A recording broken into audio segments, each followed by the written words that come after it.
If you've got an espresso machine, if you had to buy an espresso coffee in a jar like Nescafe, okay, for an equivalent kind of caffeine dosage, a jar of Nespresso coffee, should such a thing exist, would cost about £45, okay? And you look at that price and you go, that is totally insane, right?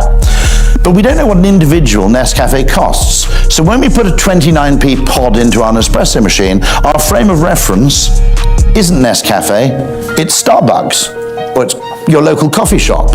And you think, well, 29p for an espresso here, that would cost me £2.30 at Starbucks. This machine's practically making me money, okay?